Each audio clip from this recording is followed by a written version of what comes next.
తెలుగు రాజ్యంకి స్వాగతం. నేను సత్యనారాయణ. వైఎస్ జగన్మోహన్ రెడ్డి వరుసగా ఇప్పుడు లా అండ్ ఆర్డర్ ఇష్యూ ఉంది. ఇప్పుడు తెలుగుదేశం కార్యకర్తలు, తెలుగుదేశం నాయకులు తమ కార్యకర్తల మీద దాడులు చేస్తున్నారు. రాష్ట్రంలో లా అండ్ ఆర్డర్ పడిపోయిందని చెప్పేసేసి ఒక పక్కన రోడ్డెక్కి ధర్నాలు చేయటము, రోడ్డెక్కి ఉద్యమాలు చేస్తున్నారు. రెండో పక్కన ఏంటంటే ఆ పార్టీని సీనియర్ లీడర్లు ఒక్కొక్కరుగా వీడి వెళ్ళిపోతున్నారు. అంటే ఇప్పుడు రీసెంట్‌గా అంటే మొన్న రోసయ్య వెళ్ళిపోయాడు ఆయన పొన్నూరులో. అట్లాగే ఇప్పుడు తర్వాత దొరబాబు పిఠాపురం, మద్దాల గిరి గుంటూరు, అట్లా రీసెంట్‌గా ఇంకొక ఆళ్ళ నాని. అంటే వీళ్ళలో ఎక్కువ మంది కాపు సామాజిక వర్గానికి చెందిన వాళ్ళు. వీళ్ళందరూ కూడా జనసేనకి వెళ్తారు, జనసేనతో నెగోషియేషన్స్ చేస్తున్నారనేది ఒకటి వినిపిస్తుంది. అంటే ఈ రకంగా ఇప్పుడు అంటే దీనికి ప్రధాన కారణం ఏంటంటే ఎన్నికల ముందు జగన్మోహన్ రెడ్డి నియోజకవర్గాలు మార్చటం, తనకి అంటే సీనియర్ లీడర్స్‌ని వాళ్ళ అభిప్రాయాలు కన్సిడరేషన్‌లోకి తీసుకోకుండా ఐపాక్ సర్వేలని, ఆ సర్వేలని, ఈ సర్వేలని చెప్పి వాళ్ళని గందరగోళం చేయటం వలన వాళ్ళందరూ కూడా కొంతమంది ఓడిపోవటం జరిగింది. ఆ తర్వాత కూడా దాన్ని సరిదిద్దుకోకుండా ఆయన ఎంతసేపు ఏదో ఒక ప్రతిపక్షంలాగా కాకుండా ప్రతీకార పక్షంలాగా చంద్రబాబు నాయుడు మీద యుద్ధం మీదే కాన్సంట్రేట్ చేస్తున్నాడు. ఆయన ఇల్లు చక్కబెట్టుకోకుండా.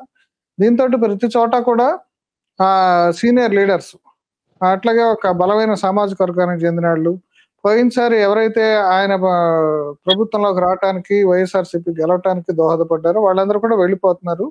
ఇప్పుడు ఏంటి అసలు ఈ దీంట్లో జగన్ లోపం ఏంటి?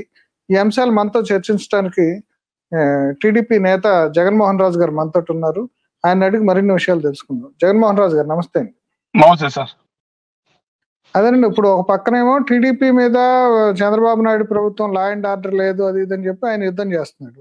రెండో పక్కనేమో జనసేన వైపుకో లేకపోతే టీడీపీ వైపుకో చాలా మంది వైసీపీ నాయకులు వస్తున్నారు.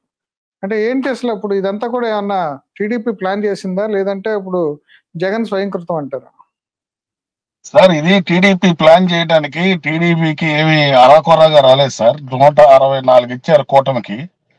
మాకు సఫిషియెంట్ గా ఉంది. ఎవరు కొత్త వాళ్ళు వచ్చి చేర్చినా కూడా మాకేమి మా బలం పెరిగిపోవటం వల్ల మాకేం ఉపయోగం లేదు. దీనికి ఏంటంటే జగన్ చేసే పనులే ఆ నాయకులకు నచ్చక ఇలాంటి నిర్ణయాలు తీసుకుంటున్నారు. అధికారంలో ఉన్నప్పుడు అధికారం వదిలి వెళ్ళడానికి ఇష్టపడలేదు. అధికారం పోయిన తర్వాత తన నైజం అనేది పూర్తిగా బయటపడింది కాబట్టి ఖచ్చితంగా ఇక్కడ ఉంటే ప్రజలు మన్ను కూడా తిరస్కరిస్తారు, ఊర్లో తిరగనివ్వరు అనే పరిస్థితి నాయకులకు తెలుసు కాబట్టి ఒక్కొక్కరుగా ఎవరికి తగ్గ సమయాన్ని చూసుకొని వాళ్ళు నిష్క్రమించడం జరుగుతుంది. ఏంటంటే ప్రధానంగా పార్టీలో ఉన్న లోపాలను సరి చేసుకోకుండా నేను పలానా చోటకు వస్తున్నాను, ఆయన ఏదో టక్కని ఆయనకి ఎప్పుడు అనిపించినప్పుడల్లా నేను పలానా చోట వస్తున్నాను, మీ అందరూ గ్యాదర్ చేసి జనాలను పెట్టండి. ఈ రోజు కూడా చూడండి, జగన్ గారి సభలకు జనం రావట్లా, ఆయన నైజం మారలా, ఇంకా జనాన్ని తరలిచ్చే పరిస్థితుల్లో ఉంది. ఏంటంటే 5 సంవత్సరాలు ఆయన ప్రెస్ మీట్ పెట్టలేదు, ఇప్పుడు కొత్తగా ప్రెస్ మీట్ పెడుతున్నాడు. ఆయన చెప్పాలనుకున్న చెబుతున్నాడు, విలేకరులు ఎవరన్నా అడిగితే ఆయన చెప్పకుండా వెళ్ళిపోయే పరిస్థితి. ఎందుకంటే సమాధానం లేదు. ఆయన ఏదో స్క్రిప్ట్ రాసుకొస్తాడు, ఆ స్క్రిప్ట్ ఆయన చదివేసుకొని ఆయన ఏం చెప్పదలుచుకున్నాడో అది ప్రజల మీద రుద్దేసి వెళ్ళిపోతున్నాడు. అంటే ఇంకా అధికారంలో ఉన్నట్టే ఫీల్ అయిపోతున్నాడు. అధికారం జనాలు తీసేసినా కూడా ఆయన ఇంకా అధికారంలో ఉన్నా నేనే ముఖ్యమంత్రి అనే జులుంలో ఉన్నాడు ఆయన. అది తగ్గట్లేదు ఆయనకి. ఇలా తగ్గనప్పుడు మెల్లగా పార్టీలు కూడా కంప్లీట్ గా ఖాళీ అయ్యే పరిస్థితి ఉంటుంది. అదేనండి, ఇప్పుడు గుంటూరు ఫస్ట్ బహుశా నేను అనుకోవడం రోసయ్యతో స్టార్ట్ అయింది. ఇప్పుడు ఆయన ఉమ్మారెడ్డి వెంకటేశ్వర్ల అల్లుడు. అక్కడ 2 కారణాలు చెప్తున్నారు. ఒకటి ఏంటంటే ఇప్పుడు అంబటి రాంబాబు తమ్ముని తీసుకొచ్చి అక్కడ ఈయన సీట్ ని డిస్టర్బ్ చేసి ఈయన ఎంపీ క్యాండిడేట్ గా గుంటూరు పంపటం ఆయనకి ఇష్టానికి వ్యతిరేకంగా. రెండోది ఏంటంటే ఇప్పుడు ఉమ్మారెడ్డి వెంకటేశ్వర్లు కూడా ఆయన వీళ్ళ మామగారు కాబట్టి ఆయనకి ఏదో రాజ్యసభ ఆశించారు, అది కూడా ఇవ్వకపోవటం వల్ల ఆయన కినుక వహించి బయటికి జనసేన వైపు చూస్తున్నారంటారు. దీని మీద మీకు తెలిసిన సమాచారం ఏంటి సార్? ఇప్పుడు రోసయ్య గారు ఐపాక్ వాళ్ళు చేసిన సర్వేల ప్రకారమే పొన్నూరులో చాలా బ్యాడ్ గా ఉన్నాడు. మొదటి సంవత్సరం 2 సంవత్సరాల్లోనే ఆయన మీద చాలా బ్యాడ్ వచ్చింది. ప్రజలు వ్యతిరేకతను ఆయన తీసుకున్నాడు. చాలా చోట్ల ఆయన, కొన్ని చోట్ల అయితే ఆయన రానివ్వలేదు.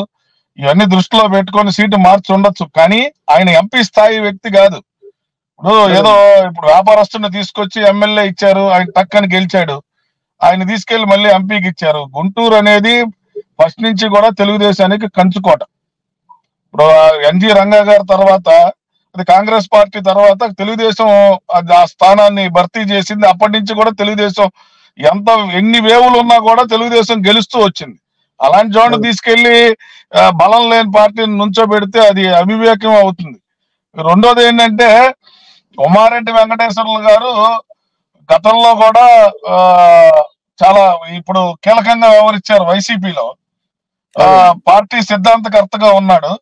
కానీ మరి అలాంటి వ్యక్తి కూడా వాళ్ళ అల్లుడికి ఆ స్థానం తెచ్చుకోలేకపోవడం అనేది ఆలోచించాల్సిన విషయం. అంటే జగన్మోహన్ రెడ్డి గారు ఎవరి మాట వినడు అంటానికి ఇదే నిదర్శనం. ఆయనకి తోచింది చేసుకెళ్లిపోతాడు. పక్కన 2-3 కోటరీ ఉంటారు. ఏదన్నా మీరు సలహా ఇచ్చినా కూడా ఆ కోటరీ దాన్ని చెడగొడుతూ ఉంటారు. ఆ చెడగొట్టే క్రమంలోనే ఇట్లా ఈ సీట్లన్నీ కూడా మార్చడం, ఒకవేళ మార్చినా మార్చకపోయినా వాళ్లే అక్కడ పోటీ చేసినా కూడా ఈసారి గెలిచే పరిస్థితి లేదు. ఎందుకంటే ప్రజలు డిసైడ్ అయిపోయారు, ఈ పరిపాలన వద్దు, 5 ఏళ్ళు ఒక ఛాన్స్ అన్నారు, ఒక ఛాన్స్ ఇచ్చాం. ఛాన్స్ ఇచ్చిన తర్వాత ఆ పరిపాలన చూసిన తర్వాత బాబోయ్ జీవితంలో ఈ పరిపాలన వద్దు అని ప్రజలు డిసైడ్ అయిపోయారు. డిసైడ్ అయ్యి తిరస్కరించారు. లేకపోతే 11 రావడం ఏంటండి? 5 సంవత్సరాలు లేని సంక్షేమ పథకాలు. నిన్న కూడా మీరు ప్రెస్ మీట్ లో ఆయన చూస్తే మీ జగనన్న అది ఇచ్చాడు, మీ జగనన్న ఇది ఇచ్చాడు, ఇప్పుడు ఉండుంటే జగనే కనుక అయితే సొకచుమర్దనం అంటారు దీన్ని. ఆయన పొగుడుకోవటమే. ఇప్పుడు మనం ఎవరికన్నా ఫోన్ చేసామనుకోండి, ఫోన్ చేస్తే ఏమండి నేను జగన్మోహన్ రాజు గారిని అని నాకు నేను గౌరవం ఇచ్చినట్టు మీ జగనన్న ఉంటే, మీ జగనన్నే అయితే అసలు అవనగానికి ఇప్పుడు ఉట్టికెగరలేని స్వర్గానికి ఎగిరాడని 11 ఇచ్చారు. 11 ఇచ్చిన దానికి ఆయన ఓపిక పట్టలేకపోతున్నాడు. ఈర్ష్య, అసూయ ఆయన మొహంలో క్లియర్ గా కనిపించేస్తుంది. ఆ ఫ్రస్ట్రేషన్ తట్టుకోలేక ఏదో సందర్భంలో ఎవరో చనిపోతే దాన్ని కూడా తీసుకొచ్చి ఈ అధికార పార్టీకి మీద రుద్దేసి దానికి ఒక వెళ్ళి ఆ కార్యకర్తను పరామర్శిస్తాం. 5 సంవత్సరాల్లో ఎంతో మంది చనిపోయారు. 5 సంవత్సరాలు చనిపోయినప్పుడు కనీసం ఒక్కసారి కూడా వెళ్ళని వ్యక్తి ఇప్పుడు కొత్తగా ఈ రాజకీయం ఏంటనేది ప్రజలు అర్థం చేసుకోలేని పరిస్థితిలో లేరండి. ఖచ్చితంగా అర్థం చేసుకుంటారు. ఇప్పుడు రోసయ్య గారు జనసేనకు వెళ్తారంటున్నారు, నిజమేనా? వెళ్ళొచ్చండి. ఇప్పుడు రాజకీయం 5 సంవత్సరాలు అనుభవించిన తర్వాత ఖాళీగా ఎందుకు ఉంటారండి? అవకాశం ఎక్కడ ఉంటే అక్కడ వెళ్తారు. ఖచ్చితంగా వెళ్లే అవకాశాలు అయితే ఉంటాయి. ఇప్పుడు జనసేన పార్టీ కూడా అంటే ఉమారెడ్డి వెంకటేశ్వర్లు గారు కూడా చిరంజీవికి దగ్గర, చిరంజీవి కుటుంబానికి దగ్గర అని చెప్తూ ఉండేవాళ్ళు. అట్లాగే తెలుగుదేశంలో కూడా చాలా రోజులు పనిచేశారు. అందుకని ఇప్పుడు వీళ్ళందరూ కూడా అటు జనసేనకి వెళ్లే అవకాశం ఉందా? ఉండొచ్చండి. ఎందుకంటే ఇప్పుడు ఆళ్ళ నాని గారు ఒక్కళ్ళు మాత్రమే చెప్పాడు, నేను శాశ్వతంగా రాజకీయాలకి దూరం అయిపోతున్నాను, రాజకీయాల్లో ఉండను, నేను క్రియాశీలక రాజకీయాల్లో అసలు పని చేయను అని చెప్పి ఆయన పార్టీ ప్రాథమిక సభ్యత్వానికి కూడా రాజీనామా. మిగతా వాళ్ళంతా కూడా మేము ఆ పార్టీకి వెళ్ళం, ఈ పార్టీకి వెళ్ళం అని చెప్పాల. వైసీపీకి మాత్రమే రాజీనామా చేశారు. కాబట్టి దేంట్లోకి వెళ్ళే వ్యక్తి స్వేచ్ఛ ఉంది కాబట్టి వాళ్ళు దేంట్లోకి వచ్చే అవకాశాలైనా ఉన్నాయి ఖచ్చితంగా. అది వాళ్ళ ఇష్ట ప్రకారం, అక్కడ కార్యకర్తల ప్రకారం వాళ్ళతో తిరిగి వాళ్ళని నమ్ముకున్న వాళ్ళని బట్టి ఏ పార్టీలోకి వెళ్తారనేది వాళ్ళ వ్యక్తిగత విషయం.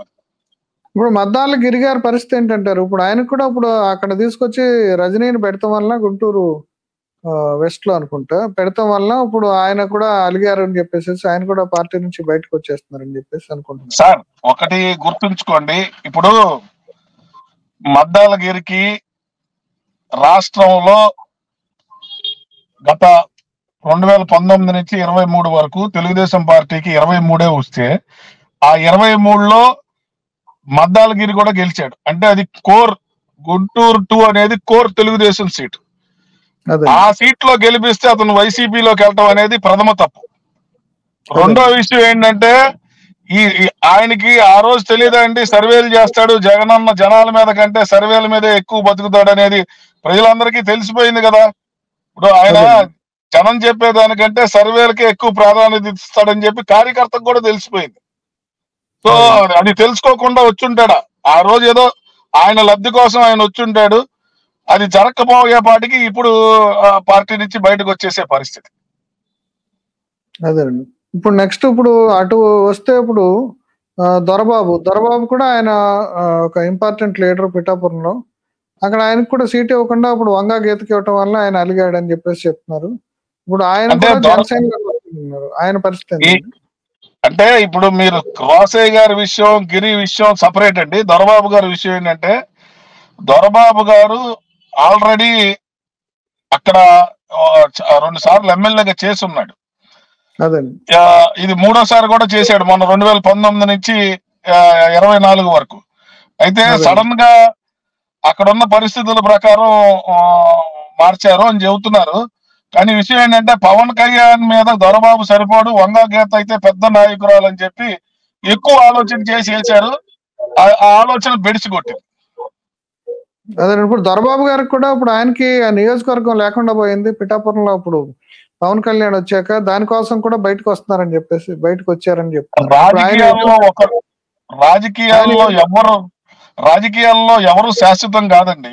ఈ నియోజకవర్గంలో నేను ఒకసారి శాసనసభ్యుడిగా చేసినంత మాత్రాన ఈ నియోజకవర్గం నా సొంతది కాదు. ఈ నియోజకవర్గంలో ఉన్న హద్దులు, ఎల్లలు, నైసర్గిక స్వరూపం, భౌగోళిక స్వరూపం నాకు తెలియాలనే రూల్ ఏం లేదు. ఆ టైంలీ అది అవకాశం వచ్చింది, అదృష్టం వచ్చింది, ఎమ్మెల్యే అయిపోయాం. ఆ తర్వాత 2వ సారి ఆ నియోజకవర్గం నాకు ఇవ్వాలని లేదు. ఎందుకంటే కొత్త వాళ్ళు వస్తారు, కొత్త ఆలోచనల్లో ఉంటుంది, మార్పు కోరుకుంటారు జనాలు. ప్రజలు కూడా మార్పు కోరుకుంటున్నారండి. ఖచ్చితంగా డెవలప్మెంట్ లేకపోతే ఎంత డోడినైనా సరే తిరస్కరిస్తారండి. అదే జరిగింది ఇప్పుడు ఆళ్ళ నాని అండి. ఆళ్ళ నానికి పోయినసారి డిప్యూటీ సీఎం ఇచ్చారు మొదటిసారి. ఇప్పుడు ఆయన పరిస్థితి ఏందండి? ఆయన ఎందుకని బయటకు వెళ్తారంటారు? ఆళ్ళ నాని గారు డిప్యూటీ సీఎం ఇచ్చినప్పటికీ కూడా ఆయన ప్రజలకు ఎవరికి అందుబాటులో లేరు అనేది క్లియర్ గా తెలుసండి. ఇప్పుడు ఏలూరులో గత 2 సంవత్సరాల నుంచి ఆయన అందుబాటులో లేరని అన్ని ఛానల్స్ కూడా ఘోషించాయి. ఎమ్మెల్యే అందుబాటులో ఉండడు, ఏ పని కావాలన్నా చేయట్లేదు, ఆయన వైజాగ్ లో ఉంటున్నాడని చెప్పారు. మరి ఇప్పుడు ఇంకా ఆయన భవిష్యత్తులో ఎమ్మెల్యే అయ్యే పరిస్థితి అయితే ఏలూరు కాన్స్టిట్యున్సీ నుంచి ఉండబోదు. కాబట్టి గౌరవంగా ఉండాలి అంటే రాజకీయాల నుంచి నిష్క్రమించడమే గౌరవంగా ఉంటుంది. అందుకనే డిసైడ్ చేసుకున్నారంటారు ఆయన మళ్ళీ రాజకీయాల్లోకి వచ్చే అవకాశం లేదు. ఖచ్చితంగా అండి. ఇప్పుడు ఒకటి గుర్తుంచుకోండి, ఇక్కడి నుంచి పక్క ఊరికి వెళ్ళి ఇప్పుడు వెల్లంపల్లి గారు ఉన్నారు. వెల్లంపల్లి వెస్ట్ కాన్స్టిట్యున్సీలో చేశాడు. 3 సార్లు పోటీ చేస్తే 1 సారి ఓడిపోయాడు, 2 సార్లు గెలిచాడు. ఆయన దేవాదాయ శాఖ మంత్రిగా చేశారు. ఆయన మరి విజయవాడలో పార్ట్ అయిన వెస్ట్ నియోజకవర్గం నుంచి ఆయన సెంట్రల్ నియోజకవర్గానికి తీసుకొస్తేనే ప్రజలు యాక్సెప్ట్ చేయలే. సో ఏంటంటే అక్కడ చేసిన తప్పిదాలు అక్కడ వాళ్ళు వచ్చి ఇక్కడ ప్రచారం చేశారు. ఇక్కడ నెగిటివ్ కంటే కూడా అక్కడి నుంచి వచ్చి ఇక్కడ పనిచేసిన నెగిటివ్ ఎక్కువ పనిచేసింది. ఆ పని చేయడం వల్ల భారీ మెజారిటీ తోటి ఓడిపోవాల్సి వచ్చింది.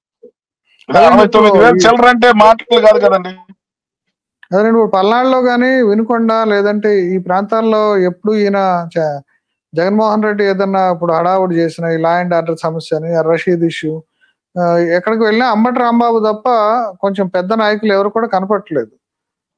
అంటే ఏంటి ఎందుకని అంటారు ఈ పరిస్థితి?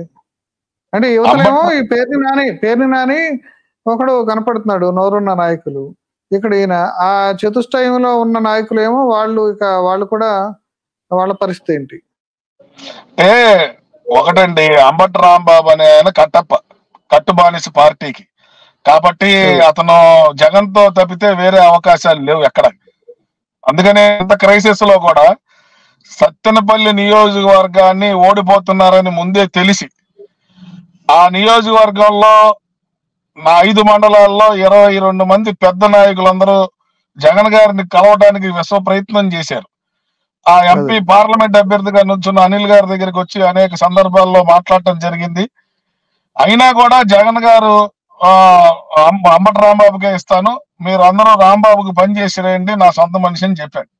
అంటే ఇక్కడ ఏంటంటే రాంబాబు అనేది ఇప్పటి నుంచి కాదు, ఫస్ట్ నుంచి కూడా జగన్మోహన్ రెడ్డి గారితో రాజశేఖర రెడ్డి గారితో ఉన్నారు. కాబట్టి కొత్తగా ఎవరు వచ్చేవాళ్ళు అక్కడి నుంచి వచ్చి జగన్మోహన్ రెడ్డి దగ్గరికి వెళ్ళేవాళ్ళు లేరు. కాబట్టి అతనే ఉంటాడు, వేరే వాళ్ళు వచ్చే పరిస్థితి లేదు. ఎందుకంటే గ్రౌండ్ రియాలిటీ ఇప్పుడు తెలిసిపోయింది వీళ్ళకి. తెలిసిపోయిన తర్వాత ప్రజలందరూ కూడా వ్యతిరేకించేస్తున్నారు, తిరిగితే ఒప్పుకోవట్లేదు, అసలు రోడ్డు మీద కూడా రాను. ఎందుకంటే ఇలా 5 సంవత్సరాలు చేసిన అకృత్యాలు ఇప్పుడు వాళ్ళ పాలిట శాపాలైనవి. ఈ శాపాలు అవటం వల్ల వాళ్ళు ఎక్కడికి వెళ్ళినా కూడా వాళ్ళకి జనం కూడా వచ్చే పరిస్థితి లేదు. ఇప్పుడు జగన్మోహన్ రెడ్డి గారిదైనా పరిస్థితి ముందు రోజు నుంచి మళ్ళీ వర్కౌట్ చేసుకోవాల్సి వస్తుంది. ఆయన ఎక్కడికైనా వెళ్ళాలంటే ముందు రోజే ఒక టీం వెళ్ళటం, అక్కడ వర్కౌట్ చేసుకోవటం, ఎంతమందిని తీసుకురావాలని మాట్లాడుకోవటం, వాళ్ళని తీసుకొచ్చి అక్కడ ప్రజెంట్ చేయడం తప్పితే ప్రజలు స్వచ్ఛందంగా వచ్చే పరిస్థితి అయితే లేదు.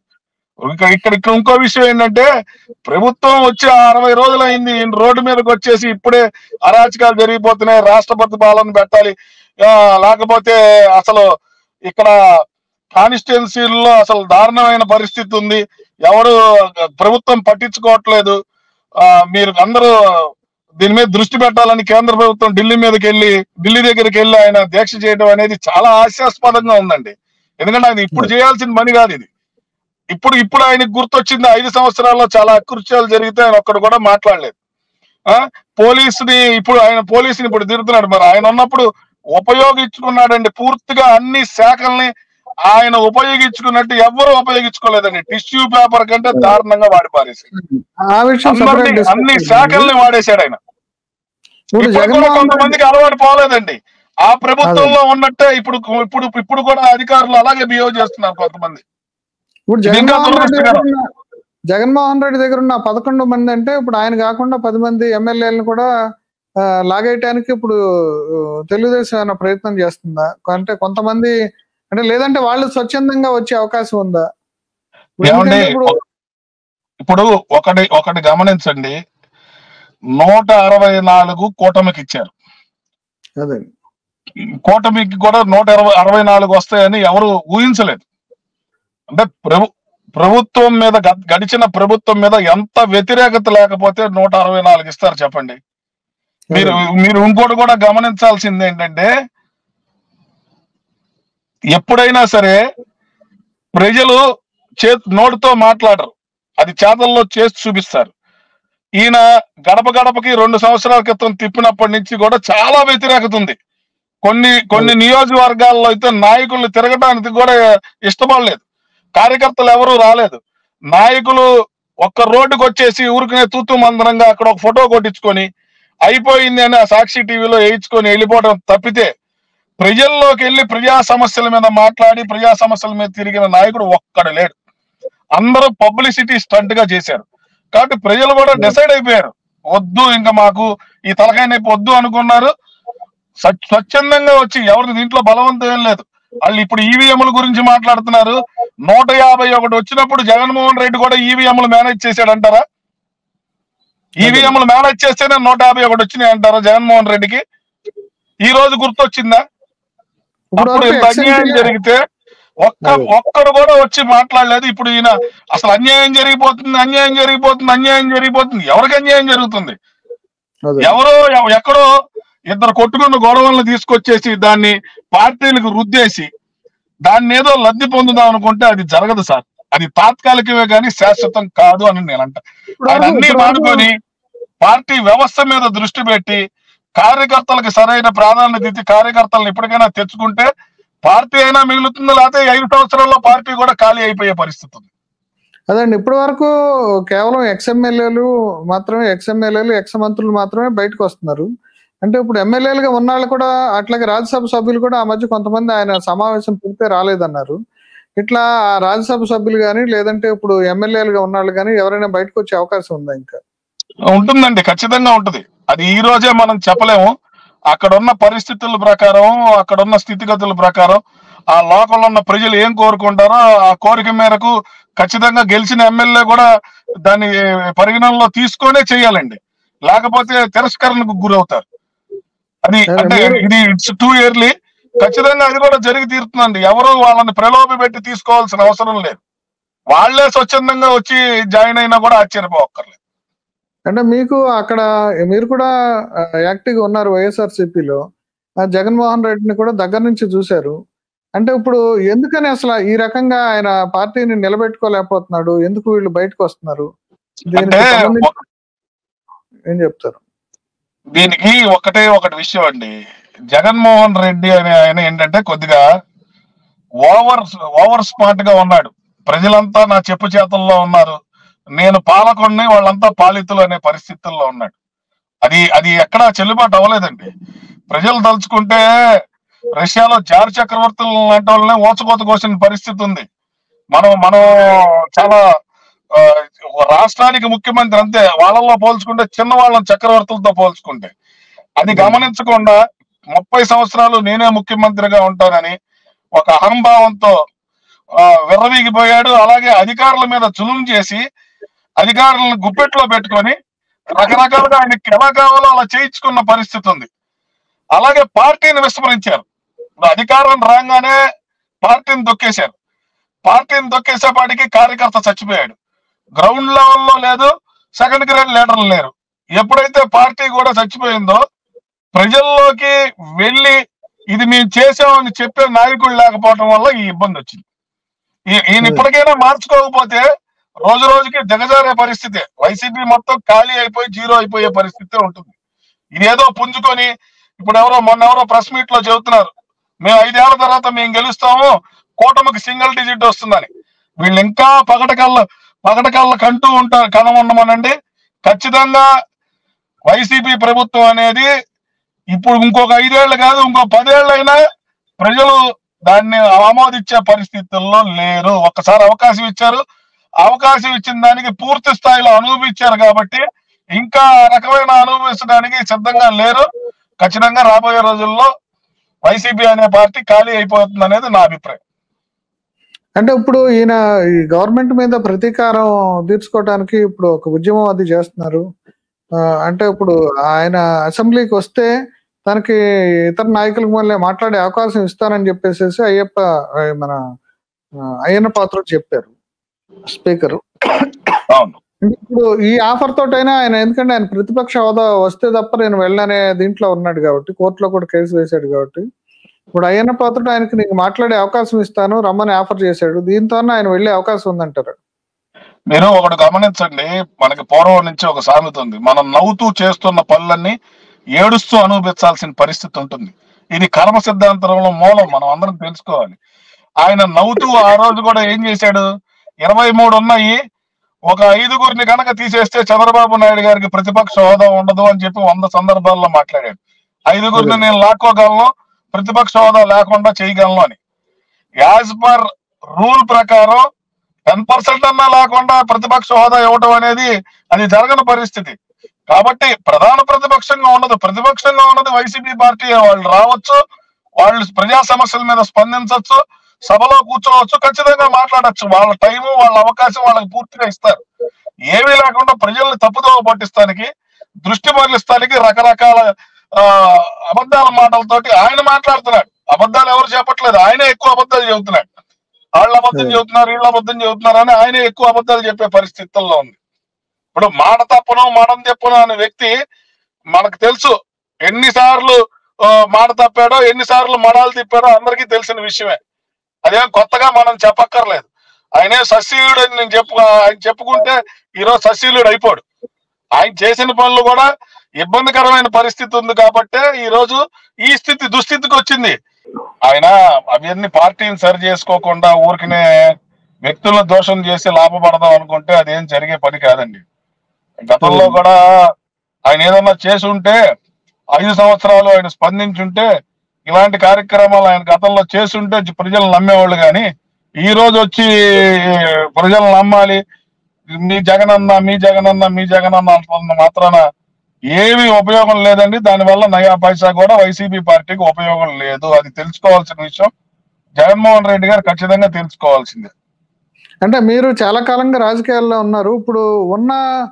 ఇప్పుడు వరకు మాజీలు వెళ్తున్నారు కదా, ఇంకా ఉన్నాళ్ళు ఎమ్మెల్యేలు ఎవరైనా పక్క చూపులు చూస్తున్న వాళ్ళు కానీ, అసంతృప్తితో ఉన్నాళ్ళు కానీ ఎవరైనా మీ దృష్టిలో ఉన్నారా? అందరూ అసంతృప్తితోనే ఉన్నారండి. ఇంతకు ముందు 151 ఇచ్చినప్పుడు ఎంతమంది శాసనసభ్యులు ఆయన కలవకుండా ఉన్నారు? ఎంతమంది శాసనసభ్యులు కలవలేకపోయారు 5 సంవత్సరాలు? ఎంతమంది ఎమ్మెల్సీలు కలవలేకపోయారు చెప్పండి? ఏంటంటే గెలిచిన వాళ్ళు కొద్దిగా టైం తీసుకుంటారు. ఈ రోజు కాకపోయినా రేపైనా వెళ్లాల్సిందేనండి. ఇక్కడ ఉండి ఏమి చేసే పరిస్థితి లేదు. దాన్ని ప్రలోభలు పెట్టి వాళ్ళని తీసుకొచ్చి జాయిన్ చేసుకోవాల్సిన పరిస్థితి అయితే ప్రస్తుతానికి కూటమికి లేదు.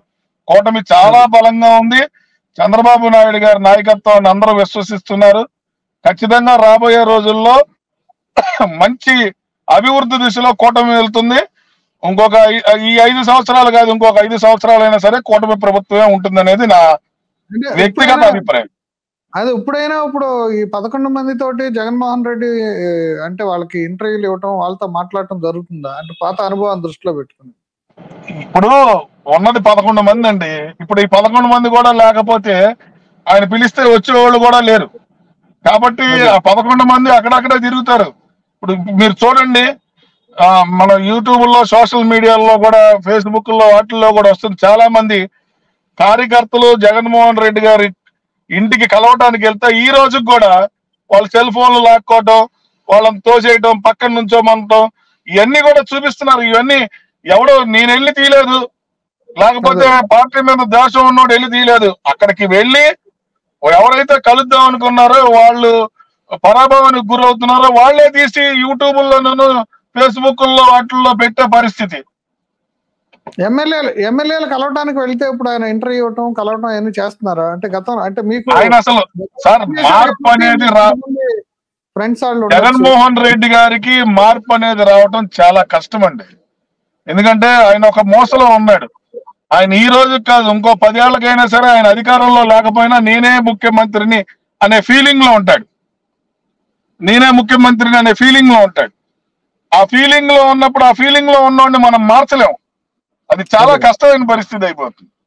అదే ఆయన ఆయన కార్యకర్తలను పిలిచి, లేకపోతే ఎమ్మెల్యేలు పిలిచి, ఎమ్మెల్సీలను పిలిచి మాట్లాడతాడు వ్యక్తిగతంగా అనేది నేనైతే నమ్మను, నేనైతే అనుకోను. ఎందుకంటే ఆయనకు అలవాటు లేదు, కొత్తగా అలవాటు తెచ్చుకోడు కూడా. అంటే గతంలో రీజనల్ కోఆర్డినేటర్ గా, అంటే వైజాగ్ నుంచి తప్పించాక విజయసాయి రెడ్డిని రీజనల్ కోఆర్డినేటర్ గా పెట్టారు.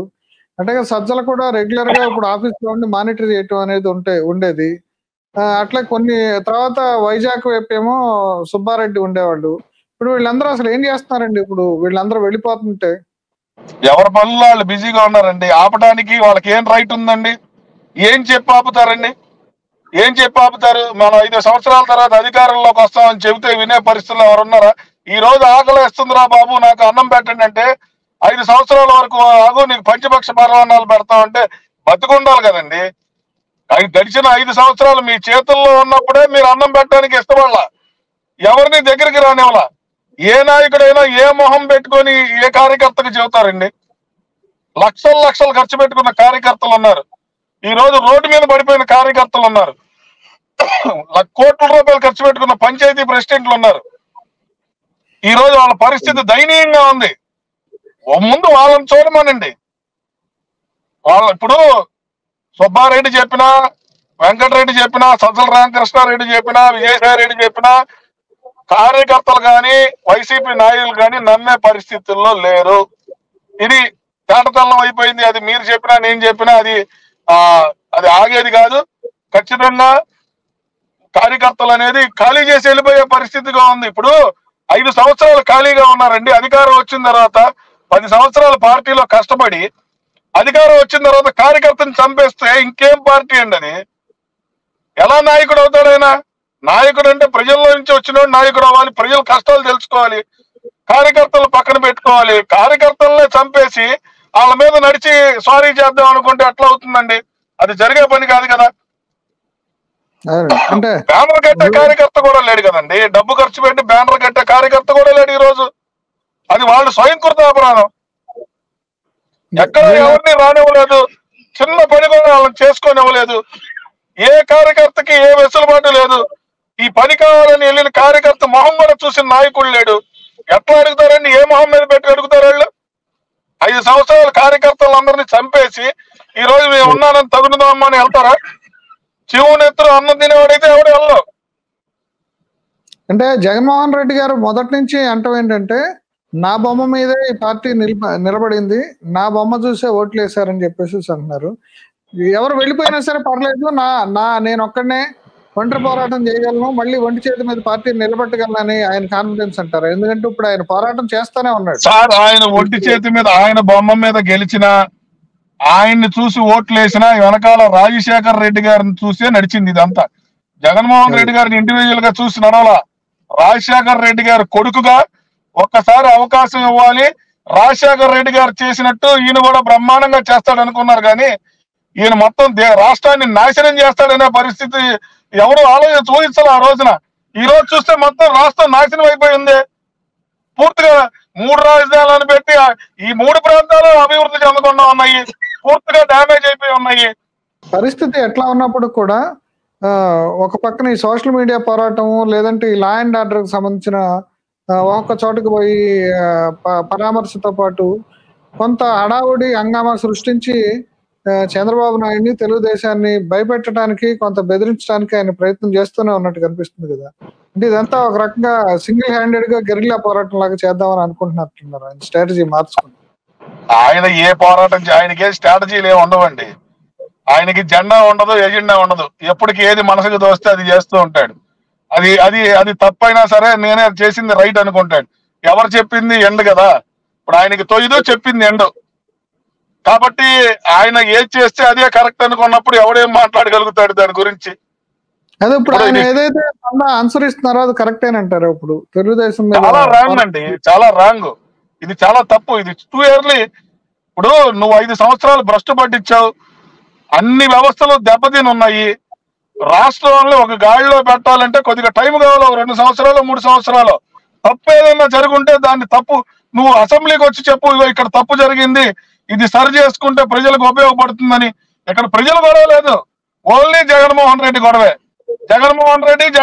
అందుకనే జగనన్న జగనన్న జగనన్న జగనన్న అంతా ఆయన గురించి, ఆయన సకుచ్చమర్తనమే. ఏది ప్రజల గురించి మాట్లాడే పని లేదు. ప్రజలకు ఇది